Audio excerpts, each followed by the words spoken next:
अस्सलाम वालेकुम पाकिस्तान। हमारे पास कराची से कुछ नगीने जमा हैं। नगीने इस सेंस में कहूँगा कि मुझे कराची में 2-4 दफ़ा कुछ प्रॉब्लम का सामना करना पड़ा और इस ग्रुप ने वो मसला हल करके दिया। आते हैं वही लोग काम जिनको खुदा आजमाता है, देता है और वो आगे उसको डिलीवर करते हैं। तो मैं बात कर रहा हूँ ASK ऑर्गेनाइजेशन की, जो कि कराची में है और जो लब्बड़ के हवाले से डील करते हैं और बर्ड्स के हवाले से डील करते हैं। जैसे कि आप जैसिर को देख रहे हैं, आगा शरोज साहब को देख रहे हैं, कराची की जान मुमताज़ भाई। हम मुमताज़ भाई से स्टार्ट करते हैं कि मुमताज़ भाई अस्सलाम वालेकुम। वालेकुम सलाम। कैसे आमिर भाई? तो मुमताज़ भाई, मैं ये आपसे सवाल करना चाह रहा हूँ कि बड़े लोग हैदराबाद आए हैं, किस मिशन पे आए हैं और आपके आने का पर्पस क्या है? फ़र्स्ट ऑफ़ ऑल आमिर भाई, आपका शुक्रिया, आपकी मोहब्बत का, आपका प्यार का, कि आपने इतना हुस्न इखलाक और अच्छे लफ्ज़ों से मुझे नवाज़ा। मैं ऐसा कोई चीज़ नहीं हूँ। हमारा आने का मकसद सिर्फ़ यहाँ पर ये था कि हम एक दूसरे से आप मोहब्बत बांट सकें और उनसे मोहब्बत ले सकें, और जो एक पैनिक शक्ल है और उस पैनिक शक्ल को तोड़ सकें। क्योंकि जितनी अच्छी एक्टिविटीज़ होगी, गैदरिंग होंगे, लोगों को एक मैसेज दे सकते हैं कि आज भी हम साबित कदम खड़े हैं और इंशाल्लाह बेहतरी के लिए फ्यूचर में हम काम करने के लिए गामज़न हैं। और होपफुली आने वाले दिनों में बहुत सारी चीज़ें बेहतरी की तरफ जा भी रही है। आप मुझसे ज़्यादा एनालाइज करते हैं, हर चीज़ों को बारीकी से देखते हैं। काफ़ी डिफरेंट शेडों में आपने विज़िट किया हुआ, अल्हम्दुलिल्लाह मैंने भी किया हुआ। मगर आप देख रहे हैं कैजुअली कैजुअली चीज़ें इंप्रूवमेंट आ रही है। अब जो पहले चीज़ होल्ड हो गई थी, अब वो सेल के लिए जा रही है। देखिए, मैं प्राइस के हवाले से कोई बात नहीं करूंगा, मगर अब सेलिंग में इजाफा हो चुका है। खा वो कोई भी म्यूटेशन हो, कोई भी पीसी से हो, कोई भी XYZ हो, मगर होपफुली कराची और हैदराबाद और सिंध की तमाम तर, ये हमारी एक पहचान है, हमारी एक सकावत है। तो हम सब मिल के चल रहे हैं सर, इसलिए। ठीक है भैया। अभी आपके आने से पहले मैंने एक ग्रुप और है उनका इंटरव्यू किया, दूसरा ग्रुप आपका है। बड़ी बात है कि इस बुरा टाइम में, गिरे हुए टाइम में, और आप लोग, आगा शरोज भाई, आप लोग जैसे आप लोग कराची से हैदराबाद आए और यहाँ के फेंसर को टाइम दे रहे हैं। तो मैं सब मेरी तरफ से सब आपको बहुत बहुत सलाम है, क्योंकि बुरे वक्त में जो काम आता है असल में वही होता है। अच्छा, मेरा, आप इस पैनिक माहौल में, आपसे मतलब बर्ड से स्टार्ट करते हैं और अल्बिनो से स्टार्ट करते हैं, जो कि बेसिक बर्ड है। हमारे लोग अल्बिनो से बाहर नहीं निकल पा रहे। अभी बात हो रही थी हमारी पब्लिक डिस्कशन में कि मैंने एक बात की थी कि आज से 200 साल पहले जब हमारे मुगल बादशाह किले बना रहे थे, हिरन मनार बना रहे थे, तो उस टाइम अंग्रेज़ यूनिवर्सिटीज़ बना रहे थे। और हम लोग, आप भी इंपोर्ट से ताल्लुक़ रखते हैं, मैं थोड़ा सा, मैं भी। तो इंपोर्ट में हम जब आज से पहले जब 18,000 रुपये का अल्बिनो मिलता नहीं था, तो इंपोर्ट में हमारे कितने कम अल्बिनो आया करते थे एग्जैक्टली। और हम लोग अल्बिनो के पीछे पड़ते थे। उस टाइम भी वे एक्वा येलो फेस पे पेयरिंग कर रहे थे, ऐसे ही है। ऐसे ही है। तो हम लोग हमेशा पीछे की पेयरिंग क्यों करते हैं, आगे की पेयरिंग क्यों नहीं करते? और हमारे गिरने की वजह क्या ये नहीं है कि हम जब सांप निकल जाता है तो लकीर पीट रहे होते हैं, या चिड़िया चुग जाती हैं खेत तो जब कर रहे होते हैं। तो एज अ न्यू फैंसियर को आप क्या गाइड करते हैं कि वो किस लाइन और लेंथ पे चले, कौन से बर्ड लगाएं? सर देखिए, आपने अल्बाइनोज़ के हवाले से बात किया, तो अल्हम्दुलिल्लाह मैं अल्बाइनो 2011-12 से मैंने खुद ब्रीड करवाया, और आज हम 2024 के अंदर मौजूद है। तो काफ़ी एक रैकेट से ये अल्बाइनोज़ ब्रीड हो रही है। और दूसरी बात, आपने बात किया कि हम इंटरनेशनल मार्केट को कैसे मीट कर सकते हैं और हम उनका कैसे मुकाबला कर सकते हैं। इस रिसेंटली अभी भी आपको भी नॉलेज है और आपको भी इन चीज़ों का इल्म है कि अभी भी हमारे पास अक्वा इनो के भी ऑर्डर्स है, अक्वा की भी ऑर्डर्स थी हमारे पास। इवन दो कि हमारे पास अक्वा फेलो की भी ऑर्डर थी, जो हमारे पास इस वक्त पूरे पाकिस्तान में लोकली हमारे पास, अगर हम किसी से डिमांड करें कि हमें 100 पीस अक्वा इनो चाहिए, अक्वा पेल फेलो चाहिए, तो नहीं मिल आप पाएगा। ये एक्सपोर्ट के हवाले से बात कर रहे एक्सपोर्ट के हैं? हवाले से ठीक है। मैं अब आता हूँ आपके सवाल के ऊपर। अब हमने सिर्फ और सिर्फ हम एक चीज़ देखा कि हमें एक ट्रक जला दिया गया कि हमें उसमें चलना ट्रक है। की बत्ती के पीछे। एग्जैक्टली तो अब क्रिमिनोज, डेकिनोज, अल्बाइनोज उससे भी बड़ी जहान दुनिया में मौजूद है। तो आपने एक मिसाल दिया कि एक किला बन रहा था, मगर उससे पहले भी किसी ने इन्वेस्ट्री बना लिया। तो हमने एजुकेशन हासिल नहीं किया, हमने अपने नॉलेज को अपग्रेड नहीं किया। अब जब तक हम अपने नॉलेज को अपग्रेड करेंगे तो हम आगे सक्सेसफुल हो सकते हैं, अदरवाइज हम पीछे के पीछे रह सकते हैं। तो अभी अभी भी आप लोगों को जितने भी न्यू फैंसर है वो अल्बाइनोज, क्रीमनो, डेकिनोज ब्रीड कराएं, अच्छी बात है, मगर आप अल्बाइनोज के अंदर ब्लूटूथ बनाने की कोशिश करें। ये ब्लूटूथ आगे चल के आपको बहुत ज़्यादा बेनिफिट दे सकता है। और इसके साथ साथ रहते हुए आप अपनी चीज़ों को अपग्रेड करें। अपग्रेड किस लिहाज से करें कि देखिए मैं यहाँ पर स्पेसिफिकली अक्वा के हवाले से नहीं बात करूँगा, अक्वा से भी आगे म्यूटेशन है। आप सोचिए कि मेरा टारगेट 2030 में बैठा हुआ है, 2028 में बैठा हुआ, तो आप उस टारगेट को अचीव करने के लिए अभी से स्ट्रगल करेंगे। ठीक है, आपके पास वसाइल नहीं है, आपके पास कुछ इन्वेस्टमेंट नहीं है, एक बर्थडे 5 लाख का, एक बर्थडे 10 लाख का, एक बर्थडे 20 लाख का भी है, तो हमें वहाँ तक पहुँचने के लिए तो हमारे पास शॉर्ट ऑफ इन्वेस्टमेंट है, तो हम वहाँ कैसे पहुँचेंगे, तो हम स्ट्रगल स्टार्ट करें अभी से। तो इवन दो कि आप वर्किंग करें, working is the key of success. आप अल्बाइनो से अक्वा की वर्किंग कर सकते हैं, अक्वा इनोस बना सकते हैं, अक्वा फेलोज में जा सकते हैं। फेलोज में आप जाने के लिए कि आपके पास पेल फेलोज मौजूद है, पेल फेलोज से अक्वा फेलोज बना लें। तो इस तरीके से आप डिफरेंट वर्किंग करेंगे तो आप कामयाब होंगे, क्योंकि आपके पास ऑर्डर आता है, आप कहते हैं यार मुझे ये चीज़ों की रिक्वायरमेंट है। इवन दो कि मेरे पास भी आया, आपके पास भी आया, आगा भाई के पास भी आ रहा है, ईरान से हमारे पास ऑर्डर आए, तुर्की से ऑर्डर आए हमारे पास, बहरीन से ऑर्डर आए। हमारे पास सिर्फ एक ही सवाल था कि हमें चाहिए लोटिनोज अपलाइन, हमें चाहिए। मैं सॉरी आपकी बात रोक रहा हूँ, मैं सवाल को न्यू फेंसर ज़रा थोड़ा सा समझ रहे हैं। एज अ न्यू फेंसर होने के नाते मैं आपसे सवाल ये कर रहा हूँ कि सर आगे किन बर्ड्स की आपको एक्सपोर्ट के ऑर्डर आए हैं या आने हैं, ताकि हमारे न्यू फेंसर जो कि ये वीडियो देख रहे हैं वो उस पर वर्किंग कर सकें। सर अभी रिसेंटली जो ऑर्डर था लास्ट ईयर, लोटिनोज अपलाइन का ऑर्डर था, पेल फेलोज के ऑर्डर थे अच्छे खासे, even though higher and mutation का ऑर्डर था जो हमारे पास मौजूद नहीं है। येलो फेस, जिसे हम फ्यूचर बर्ड कहते हैं, जिसे हम फ्यूचर बर्ड कहते हैं, जैसे येलो फेस था, येलो फेस स्टिल हम लोकली इतना प्रोड्यूस नहीं कर पाए जो हम इंटरनेशनल के रेट को मीट कर सकें।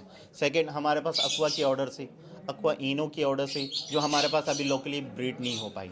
और सबसे मोस्ट डिमांडेड बर्ड था हमारे पास डाइल्यूट ऑफलाइन, जो डाइल्यूट ऑफलाइन अभी लास्ट टाइम गया, इवन दो को पैलेट की भी ऑर्डर थी। तो हमारे ये सारे बर्ड गए, मगर अब हमें इंटरनेशनल मार्केट को मीट करने के लिए हमारे पास अगर 200 दाना का ऑर्डर है पेल फेलोज, तो हम तो 25 से 30 दाना भी नहीं दे पाए, और हम बात करते हैं कि हम इंटरनेशनल प्राइस को या इंटरनेशनल मार्केट को मीट करें। तो इसके लिए वर्किंग और इसके लिए आपके पास वो बर्ड की क्वांटिटी होना चाहिए। अच्छा, अभी आपसे हम बात कर रहे थे, जनरल डिबेट हो रही थी, उसमें आपको ऑर्डर्स आए थे आई थिंक, जिसमें आप 35 बर्ड जमा कर सके थे। हम शोर इतना मचा रहे होते हैं लेकिन जस्ट हम 35 बर्ड जमा कर पाए थे, वो कौन सा बर्ड था? सर देखिए, मैं यहाँ पर एक चीज़ और ऐड ऑन भी करूँगा कि लोग कहते हैं कि यार एक्सपोर्ट का रेट या इंपोर्ट का रेट के ऊपर ना चीपर रेट होता है या कचरा रेट होता है। इवन दो कि मैं कहता हूँ कि पेल फेलोज ऑफलाइन 25 से 30 हज़ार में परचेज़ किया था, क्या ये बुरा रेट था? अच्छा, ठीक है, और ये मैं बात कर रहा हूँ, आपने जो कहा ना पेल फेलो ऑफलाइन की डिमांड थी 100 पीस की, जो 35 से 40 वर्ड भी नहीं हो पाया था सर। अब देखिए एक जनरल वे सवाल होता है ना, जब आपने पढ़ा होगा अपने कि demand and supply, demand and supply का मतलब क्या होता है भाई? एक चीज़ की डिमांड आई और आप उसको सप्लाई नहीं दे पाए, जब सप्लाई आप नहीं दे पाए तो ओबियसली उसके प्राइसेस अप होंगे। जैसे सही कहा मैंने, 100%। तो बात ये है कि अब हम आते हैं, जैसे से बाद में बात करेंगे और हम ऑर्गेनाइजेशन के हवाले से बात करेंगे आगा शरोज भाई से। तो आगा शरोज भाई, आपका बहुत शुक्रिया, आप हमारे शहर आए हैदराबाद। अब आप बताएं कि यहाँ आके आप क्या पैगाम देना चाहते हैं जो लोग आपकी ऑर्गेनाइजेशन को में आना चाहते हैं, और आप उनकी किस तरह मदद करेंगे अगर अल्लाह ना करे कोई उनके साथ मिसहैप होता है तो? पहले तो पूरे पाकिस्तान को आगा शरोज़ ख़ान की जानिब से अस्सलाम वालेकुम वरहमतुल्लाहि वबरकातुहू। आमिर सिद्दीकी भाई, मैं आपका ममनून व मशकूर हूँ, और यहाँ के लोगों का ममनून व मशकूर हूँ जिन्होंने हमें इतनी इज़्ज़त से नवाजा। और आपके मीडिया के तवस्सुस से मैं ये पैगाम देना चाहूँगा, एगापोंडी सोसाइटी ऑफ कराची इसके मुख्तलिफ़ डिपार्टमेंट्स की सूरत में अपना रोल प्ले कर रही है, और हर अपने मेंबर के लिए 24 घंटे अवेलेबल है। किसी भी तरीके का कोई भी मैटर हो लवबर्ड्स के हवाले से, तो हम लवबर्ड पे वर्कआउट कर रहे हैं और यही नॉलेज फराम कर रहे हैं। तो अभी जो पैनिक सूरत हाल ये आर्टिफिशियली बनाई गई है, जो जिनके दिल कमज़ोर थे, जो छोटी सोच के मालिक थे, वो भाग गए। वो लोग रुके हुए हैं जो प्रॉपर शौकीन हैं और कारोबारी हैं। तो आमिर सिद्दीकी भाई, मैं ये जानता हूँ कि और भी बर्ड्स बिक रहे हैं, लेकिन जितना लवबर्ड बिक रहा है ना, उतना कोई भी बर्ड नहीं बिक रहा। बजाय इसके कि अभी मैं आपको रिसेंटली, अभी आपने भी डिस्कस किया था पिछली वीडियो में, रहीम भाई भी थे आपके साथ, और हम तो कराची से ही हमारा ताल्लुक़ है और अकील भाई से भी हमारी भी बातचीत रहती है जैसी आपकी रहती है। तो 12,000 से ज़्यादा बर्ड लव बर्ड जा चुका है आउट ऑफ कंट्री, जिसमें मस्कत भी गया माल, दुबई भी गया है, ईरान भी गया है। तो मुख्तलिफ कंट्री में ये बर्ड गल्फ गया। आप कवर कर रहे हैं पूरा। बिल्कुल ऐसे ही है। और अभी भी बहुत ऑर्डर हैं और अकील भाई अपनी खिदमत सर अंजाम दे रहे हैं लव बर्ड्स के हवाले से ना। तो अभी देखें, मेरा हर फैंसर को कहना यही होता है, जो बर्ड डिक्लाइन पर आ जाए, अगर आपके अंदर बर्दाश्त क़ुव्वत है तो होल्ड करें।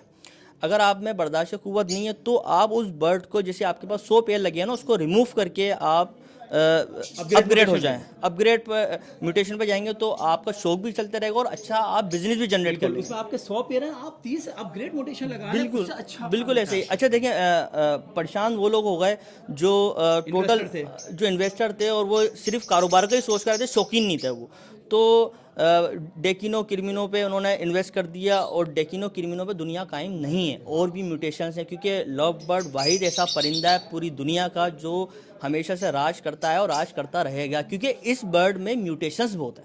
बिल्कुल, बहुत अच्छी बात की। देखें, मैं आपको बता रहा हूँ कि ये दोबारा से मैं बात कह रहा हूँ कि ये वीडियो बन रही है आईफोन से। आईफोन क्यों इतना हिट है? इसलिए है कि ये कुछ ना कुछ इन्वेंट करता रहता है, कुछ ऊपर लाता है और इसलिए महंगा है। आईफोन की डिमांड नहीं कम हुई। आईफोन की डिमांड जब कम होगी जब ये रिसर्च छोड़ देगा और अपनी आने वाली जो रिसर्च है वो लोगों तक प्रोवाइड नहीं करेगा। तो इसी तरह लबर्ड आपका इसमें आपकी जब म्यूटेशन ऐड होती जाएंगी, जब तक ऐड होती जाएंगी, मुताद हम कह नहीं रहे थे कि अगर हम एक्वा पे काम करें और एक्वा को इनो में, पेल फेलो में और डन फेलो में लाएं तो 2030 तक भी नहीं कर सकते हम कवर। मैं यहाँ पर ये कहता चलूँ कि अभी हम 2024 में बैठे हुए ना, अपने 2030 का कहा ना। अभी सिनेमन अक्वा पाकिस्तान में ये वर्ल्ड वाइज कितने हैं लोगों के पास? बहुत नया है मेरे ख्याल से नाम भी नहीं सुने लोगों ने। ठीक है, इसके साथ साथ येलो फेस अक्वा के अंदर भी आ चुका है, ये भी बहुत सारे लोग हैं। ठीक है, अब उसमें हम बनाने के लिए, उसकी वर्किंग करने के लिए तो 2 साल हमें तो ऐसे ही लग जाना सर। उसके हम स्लेट तैयार करेंगे, फिर उसके बाद में वर्किंग करूंगा। यहाँ तक कि अक्वा डाइल्यूट्स के अंदर भी जा चुका, अक्वा पैलेट्स के अंदर भी जा चुका, अक्वा इनोस के अंदर जा चुका, यहाँ तक कि अक्वा हर वो बर्ड के अंदर स्विच कर रहा है जो आपको डाइल्यूट में भी गया है। बिल्कुल, एग्जैक्टली, बहुत अच्छा लगा, बहुत उसका फिनोटाइपिकल वैल्यू नजर आ रहा है। अच्छा, एक डाइल्यूट बर्ड वो बर्ड है, मैं आपको बात बता दूं, आज डाइल्यूट की वैल्यू नहीं है ना। अभी मैं कह रहा था किसी को, डाइल्यूट वो बर्ड है कि दोबारा से आएगा लेकिन अपनी शेप के साथ मुख्तलिफ म्यूटेशन ऐड करके आएगा। इसका मतलब क्या है कि ये अपने अंदर म्यूटेशन ऐड कर रहा है। इट्स मीन कि हमें एक और गेम मिल गई और एक और गेम मिल गई। अभी बहुत सारे लोग होंगे, मैं नहीं समझता है कि जो एक्वा इनो में, पेल फेलो में, डन फेलो में बीट एक साथ करा रहे हैं और जिनके पास बीट आ गई, मैं नहीं समझता पाकिस्तान में 5-10 लोग भी होंगे जिनके पास रिजल्ट आ गया। लगाए बेशक होंगे, लेकिन बर्ड ब्रीड होगा, आएगा, फिर उसके बाद आगे गेम चलेगी तो कितनी बड़ी गेम बनती है। और लोग कहते हैं कि लबर्ड इंडस्ट्री खत्म हो गई। सर मैं एंड एंडिंग सिर्फ यही कहूँगा, जब तक म्यूटेशन आती रहेगी लबर्ड कभी ख़त्म नहीं आता। जब तक जो भी म्यूटेशन किसी भी पीसेस में आते रहे, मैं यहाँ पर लबर्ड्स की तो बात कर रहा हूँ, मैं यहाँ पर ऐड ऑन करता हूँ जाबा के हवाले से, मैं ऐड ऑन करता हूँ बजरी के हवाले से, मैं ऐड ऑन करता हूँ कॉकेटेल के हवाले से, वट एवर हर वो पीसेस के हवाले से मैं बात करता हूँ, जिसमें जितनी म्यूटेशन आती रहेगी उसका गेम उतना वसी चलता रहेगा। तो ये अगर अब बात करें हम जावा और फिंचेस, डव की, तो हमारे पास एक बब्बर शेर है, हमारा भाई जैसिर। जैसिर ये नहीं है कि हेल्थ के हिसाब से ही बब्बर शेर है। जैसिर के पास म्यूटेशन के बर्ड लगे हैं और उसके बाद बल्क क्वांटिटी के अंदर लगे हैं। आई थिंक कितना, आप बताएं जैसिर, आपके पास कितने क्वांटिटी के अंदर पहले ओवरऑल बर्ड्स हो गए हैं? इस वक्त मेरे पास अल्हम्दुलिल्लाह मोर देन 5000 पेयर्स हो गए। 5000 बर्ड्स। क्यों? उसकी वजह मैं आपको बताता हूँ आमिर भाई। एक बिजनेस पर्सन को ना ये पता होता है कि इन्वेस्टमेंट कब करनी है, मार्केटिंग कब करनी है, होल्ड कब करना है। और ये टाइम एक बिजनेस पर्सन को पता है कि इन्वेस्टमेंट का टाइम है। मेरे पास 5000 पेयर थे और अभी मैंने रिसेंटली परचेजिंग करी है। हाँ बिल्कुल। अच्छा, मैं सॉरी आपकी बात रोक रहा हूँ। जैसिर अभी गए हैं पंजाब, मैंने कहा जैसिर मिशन क्या है? जैसिर ने वहाँ पे पेल फेलो खरीदे। तो जब जैसिर ने पेल फेलो खरीदे तो मैं हिल गया। मैं कहा नहीं यार, जैसिर तो जैसिर खिलाड़ी आदमी है और जैसिर ने जिन प्राइजेस में पेल फेलो खरीदे तो मुमताज़ भाई उस प्राइजेस के लिए आप बर्ड ढूंढते फिर रहे हैं और वो बर्ड नहीं मिल रहे हैं। और जैसे चैंपियन बन रहा है, इसने वहाँ से उठा लिया। इन्वेस्टर था, माइंड था, होल्डिंग पावर थी, घबराया नहीं। शदीद मंदों के अंदर जाके ये वहाँ से बर्ड उठा के लाया। तो मैं उस टाइम इसकी विजन को समझा कि नहीं यार, अगला समझदार है और वो बर्ड फ्लाई कर रहा है जो कितना ही गिर जाए लेकिन नहीं गिर सकता, और उसका फ्यूचर ही फ्यूचर ऐसा ही है जैसे बिल्कुल ऐसे ही है, बिल्कुल ऐसे ही। हाँ। तो राइट टाइम ऑफ इन्वेस्टमेंट है ना, राइट टाइम ऑफ इन्वेस्टमेंट है और इस वक्त होल्ड करना है। अच्छा, एक चीज़ मैं आपके चैनल के तवज्जुह से बताता चलूँ कि हम लोग अक्सर लोगों को कहते हैं यार होल्ड करो। अच्छा, होल्ड करने का मकसद ये नहीं है कि जो ब्रीड आ रही है बस उसको बेचो नहीं, रखो, ये ऐसे करते रहो। तो लोग कहते हैं यार हमारा शेड कैसे चलेगा, हमारा दाना पानी कैसे आएगा, कि हम री इन्वेस्टमेंट करते रहें। तो होल्ड करने में भी एक चीज़ आती है कि आपके पास अगर कोई हल्का बर्ड लगा हुआ है, आप वो बेचें और उस बर्ड के पैसों से आप अपना दाना लेके आएँ, उस बर्ड के पैसे से आप री इन्वेस्ट करें, उसी बर्ड के पैसों को री इन्वेस्ट करें। होल्डिंग ये नहीं है कि आप बर्ड बेचो ही नहीं, होल्ड करने के भी तरीक़ेकार हैं। इसी तरह से लोग अक्सर कहते हैं यार उसका बर्ड इतने का बिक जाता है, आमिर भाई का बर्ड माशाल्लाह अच्छा बिक जाता है। तो उस आमिर भाई ने जो एक अपना टाइम लगाया है, अपनी फैमिली का टाइम सेक्रीफाइस किया होगा 1000 बार, और अपने घर से निकल के उन्होंने अपने कंफर्ट जोन से निकल के, आज हैदराबाद में हम आए हुए हैं, कितनी सर्दी है बाहर, आपके घर पे इवेंट भी है माशाल्लाह, आप उस इवेंट को सेक्रीफाइस कर रहे हैं, आप अपनी फेस वैल्यू बढ़ा रहे हैं। जब तक आप अपनी फेस वैल्यू नहीं बनाएंगे, आप अपने घर पे बैठे रहेंगे, तो भाई आपका बर्ड कोई भी खरीदने खुद नहीं आएगा। अच्छा, आप डव भी ब्रीड करा रहे हैं माशाल्लाह से। देखिए, अप एंड डाउन आना कोई बड़ी बात नहीं। अब हम थोड़ा सा लबर्ड से हटके डव वालों के लिए बात करते हैं। वो भी हमारे भाई हैं, फिंचेस की बात करते हैं, और आपके दूसरे भी जो बर्ड बजरीगर हैं उनके लिए बात कर रहे हैं। तो जो ये बर्ड ब्रीड करा रहे हैं वो भी परेशान ना हो। अगर लबर्ड के पैसे गिरे हैं तो आपके भी गिर गए तो कोई इतनी बड़ी बात नहीं है, लेकिन क्वालिटी बर्ड ब्रीड कराएं। ये नहीं है कि आप फिजूल किस्म के बर्ड कराएं। तो आप उनके लिए क्या कहते हैं, ज़रा थोड़ा सा बताएं। देखिए, इस वक्त अगर हम कोई भी कारोबार से वाबस्ता लोग हैं तो ये बात मेरी समझेंगे वो लोग कि हर कारोबार में एक ऐसा टाइम आता है जब मंदा जिसे हम कहते हैं, तो वो इस बात को समझेंगे। अभी हमारे बर्ड इंडस्ट्री के अंदर मंदा है, और अगर हम बात करें तो इस वक्त ओवरऑल पूरी इंडस्ट्री में मंदा है, सिर्फ बर्ड्स की इंडस्ट्री में नहीं, आप टेक्सटाइल में चले जाएं, आप किसी और इंडस्ट्री में चले, मंदा है। इस वक्त हर बंदे को सुकून से होल्ड करके बैठना चाहिए, और अगर इन्वेस्टमेंट इजाज़त देती है तो इन्वेस्ट करना चाहिए, और मल्टीपल बर्ड्स पे भी काम कर लें। अच्छा, मिसाल के तौर पे येलो फेस में पहले नहीं ले सकता था, तो येलो फेस इस वक्त मेरी रीज़नेबल प्राइस में मेरी पहुंच में आ चुका है। हमारी गलती कहाँ है कि जब येलो फेस महंगा था ना, तब हमें चाहिए था। अब जब येलो फेस या डन फेलो हमारी पहुंच में, तो हम ले नहीं रहे। यही तो राइट टाइम है परचेजिंग का। हमारा विजन क्लियर होना चाहिए कि हमने करना क्या है। अच्छा, इसमें एक चीज़ है कि पैनिक कहते कैसे हैं? पैनिक कहते हैं कि जब सपोज कर लें आप एक रेगिस्तान में हैं और वहाँ तूफ़ान आ गया, अगर जो लोग उस तूफ़ान में चलते रहेंगे वो बेवकूफ़ हैं। जैसे आज लबर्ड अगर नहीं दिख रहा तो शोर मचाना कोई हल नहीं।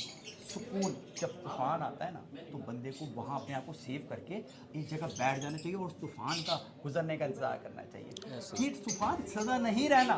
ये प्राइसेस जो डाउन हुए हैं ना, इसमें प्राइसेस नहीं रहने, ये प्राइसेस बढ़ेंगे, लेकिन उन बर्ड्स के प्राइसेस बढ़ेंगे जो डिमांड एंड सप्लाई को देखते हुए।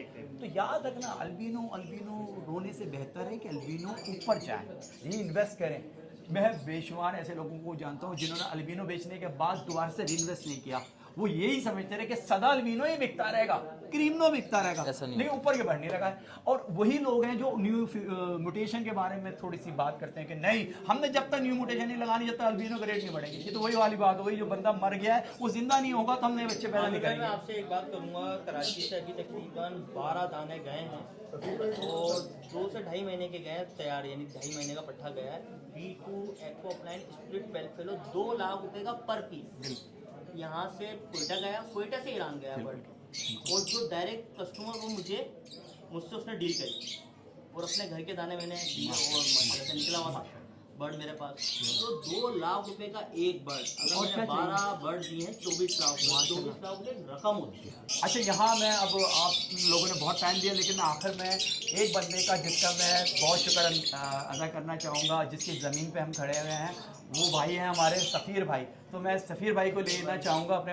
आप क्या कहना चाहते हैं सफ़ीर भाई? आपने माशाल्लाह इतने ज़बरदस्त बर्ड लगाए हैं और आप एक रिटायर्ड लाइफ गुजार रहे हैं, हालांकि मुझे मालूम है आपको बड़ी तगड़ी पेंशन मिलती है बापदा से, तो आपने ये क्यों शौक़ किया?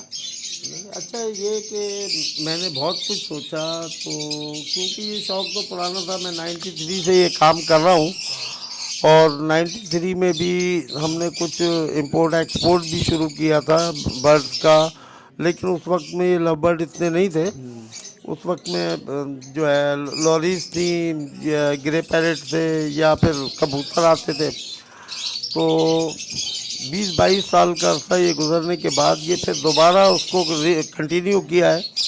और इससे अच्छा बिजनेस जो नहीं है, लोग शॉर्ट टर्म कारोबार चाहते हैं, वो शॉर्ट टर्म नहीं बल्कि लॉन्ग टर्म कारोबार के तौर पे अगर इसको चलाएंगे तो इससे अच्छा बिजनेस कोई नहीं है। आज भी ये बहुत अच्छी सोर्स ऑफ इनकम है, क्योंकि लोग ये चाहते हैं कि लाख रुपए लगाएं और दूसरे महीने में लाख रुपए रिकवर करके और जो कारोबार कर लें, लेकिन ऐसा नहीं है। ये मैंने भी जब रिटायरमेंट के बाद कुछ पैसे मिले थे तो ये सोचा कि किसी कारोबार में लगाएं। तो कारोबार को कारोबार की नीयत से करें, कोई यानी कि एक बिल्कुल एबनॉर्मल तरीके से ना करें। तो अगर कारोबार को कारोबार के तरीके से कर रहे हैं तो बर्ड्स का काम इस वक्त भी बहुत ही अच्छा काम है और इतना प्रॉफिट रेशो किसी दूसरे काम में नहीं है। अच्छा, मैं आपको दिखाना चाहूँगा कि ये भाई जो हैं, आप इधर आएँ ज़रा जैसे भाई, ये दिखाएं कि ये है किचन, यहाँ पे सफ़ीर भाई का किचन है, और ये यहाँ पे सफ़ीर भाई ने ये सेटअप अपना रखा हुआ है। देखिए, कहने का मकसद ये है कि ये शौक के साथ अगले का वो है। और अगला कह रहा था मुझे कि मैं अपनी जो मेरी स्ट्रेस होती है या मेरा आफ्टर रिटायरमेंट के बाद इंसान को समझाता फारिग है, तो वो ये देख सकते हैं कि आफ्टर रिटायरमेंट के बाद वो फारिग नहीं रह सकते। वो अगर लव बर्ड का काम करें तो अच्छा रेवेन्यू जनरेट कर सकते हैं। और आखिर में मैं अपने कराची के दोस्तों का जिक्र करूं जो आज आए और इन्होंने इतने कीमती टाइम में से, जिसमें से हमारे आशरोज भाई, मुमताज़ भाई और जैसिर हैं, और इससे पहले अदनान यूनुस भाई वाले आए थे। तो जिस तरह ये लोग कराची से आके हैदराबाद में कर सकते हैं, तो जो लोग पाकिस्तान में ये वीडियोस देख रहे हैं वो भी अपने शहरों में जाएं और अपने ग्रुप में अपनी तालीम को लोगों को बताएं। देखें, जब परेशानी आती है तो ये नहीं कि आप घर में बैठ जाएं, आप जाएं, आप हौसला बढ़ाएं, क्योंकि चिराग से चिराग जलता है, हौसले से हौसला मिलता है। लोगों को बताएं हम हैं और इंशाल्लाह हम रहेंगे। तो आज की वीडियो आप लोगों ने देखी, आई होप कि आपने चांद सितारे देखें और आपने कुछ ना कुछ सीखा ही होगा। तो वीडियो देखने का शुक्रिया। कैमरामैन हमारे भाई थे, काशिफ भाई हमारे कराची से थे, इनका बहुत शुक्रिया, इन्होंने हमारी कैमरामैनी की। और आप सबका बहुत शुक्रिया, वीडियो देखने का शुक्रिया। Thanks for watching house of nutrition world. अल्लाह हाफ़िज़।